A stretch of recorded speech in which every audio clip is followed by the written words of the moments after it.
Let's get to another wild SEC game that we didn't even preview in our preview show, but it turned into maybe the best game of the entire day. That was number 3 Texas A&M beating South Carolina 31-30. Texas A&M was down 30-3 at halftime, and they stormed all the way back to win this game 31-30, a 27-point comeback for Texas A&M in the second half of this game. I believe, Dalton, is like the first time in, I believe, like 270 attempts that an SEC team came back by 27 or more points against another SEC team. And I believe, did I hear it was the biggest comeback in A&M history? Yeah. Yeah. I mean, it's just, you talk about coming back from the brink and just figuring things out in a game that obviously you were heavily favored in. But, at this time of year, sometimes, Max, in the middle of November, a win's a win. And that's what you get out of here with A&M with. Yeah, absolutely. Let's talk about A&M and their highest graded players, starting off with cornerback Des Ricks with a 79 grade in the win. Casey Concepcion, the maybe first-round pick in the draft, with a 75.6 at wide receiver. TJ Searcy, the edge rusher, 75. Trey Zune, the third, with a 74.1 at offensive tackle. Another edge rusher here in Dayon Hayes, 72.6. And Marcel Reed, with maybe the worst first half you'll ever see and maybe the best second half you'll ever see, ends up overall with a 70 PFF grade. Pretty solid outing for him. For South Carolina, linebacker Fred Johnson, 73.3. Defensive tackle Gabriel Brownlow-Dindy with a 73 grade. Nick Harbor, 71.4.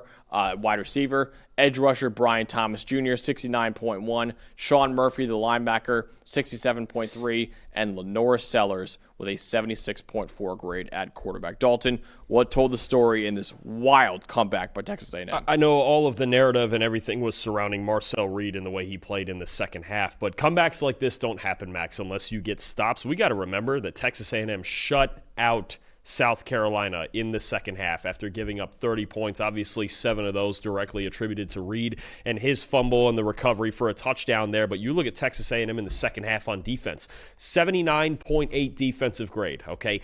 86.9 run defense grade in a game where they were down 30-3 at halftime, and all South Carolina should have to do is run the clock out, right? Only 76 yards allowed and 4 first downs allowed by Texas A&M and their defense in this game. Mike Elko had this team stepping up when they needed it most. You can't win games like this and have comebacks like this unless you get stops. And 70 of the 76 yards in the second half were accounted for on 4 plays. That means there was 22 other plays for South Carolina with a grand total of 6 yards gained.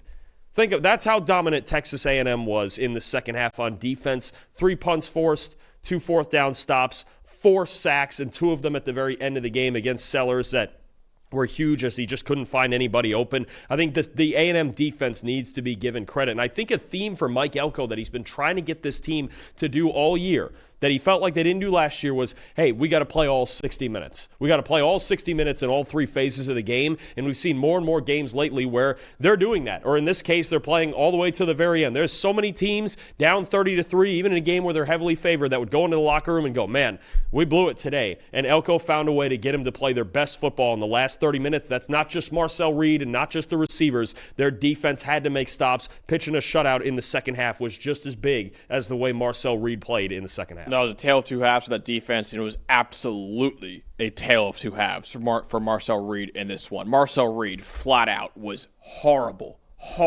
in the first half of this game. A 36 PFF grade for Marcel Reed in the first half. He was 6 for 19 with 2 interceptions in the first half, and also that fumble that South Carolina returned for a touchdown. 1 big-time throw in the first half, 5 turnover-worthy plays in the first half, too. He had like 2 picks, 2 throws that could have been picks as well in the first half that were dropped. A 19.7 passer rating. So Marcel Reed, flat out one of the worst first halves you'll ever see by a quarterback. But he came back out of the halftime, and he was absolutely phenomenal in the second half of this game and led the Aggies on a 27-point comeback, 91.6 PFF grade in the second half, 16 for 20 for 298 yards and 3 touchdowns, 2 big-time throws, 0 turnover-worthy plays, a perfect 158.3 passer rating in the second half after a 19.7 passer rating in the first half. Overall, his game was solid and by no means By no means should this game make Marcel Reed the Heisman Trophy favorite right now, but a massive, massive credit to him for having a horrible first half, going into the locker room, not sulking in the locker room, coming back in the second half, and not being afraid of the moment either. He played fearless in the second half and led Texas A&M on one of the best comebacks you'll see all year. So credit to him, man. Again, should not be the Heisman Trophy favorite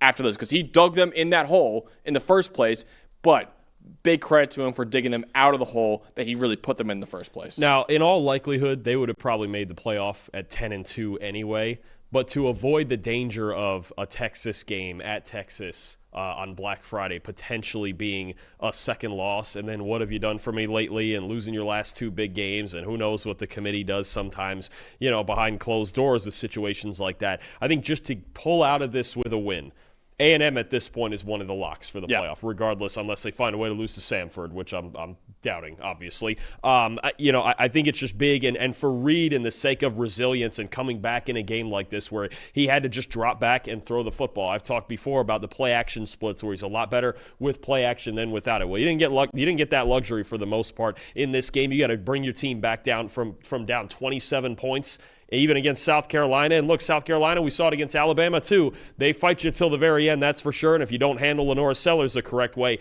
they can find a way to beat you. But a big-time win for A&M, and at this point, basically a lock for sure for the playoff, whether they win the SEC or not. Definitely. Who do you want to shout out ultimately in this win for A&M? It's just these receivers also. I mean, you look at especially KC Concepcion. Could he be doing any more for them transferring in from NC State than he possibly could have been expected? Just more unbelievable stuff from him in this game. 77.1 receiving grade, 7 catches, 158 yards, all 7 of those catches going for first downs, 3 explosive plays. Every single time they need a play made this season, it's KC Concepcion. In other games, it's Mario Craver as well, but he clearly wasn't 100% in this game. You felt like KC was bearing the brunt of that load, as well as a couple other guys in the passing game, and Marcel Reed obviously having to make the throws. But I don't think you could have expected any more out of Concepcion this year than he's given them, and this was just another huge performance. Yeah, I want to shout out Des Ricks, the cornerback for Texas A&M in this one too. A 78.1 coverage grade, 3 catches allowed on 9 targets, 2 forced incompletions, also a coverage stop, a 45.1 passer rating when targeted. He also had a tackle for loss in the run game too. He was a former 5-star recruit coming out of high school, transferred to Texas A&M from Alabama, and he played like a former 5-star against South Carolina in this game. Yeah, no, absolutely. I think when you look at Ricks, when you look at the defense, and again, the way the entire defense stepped up, getting big sacks in the second half like they needed 4 sacks in the second half. I just think this A&M team, when they're really firing on all cylinders,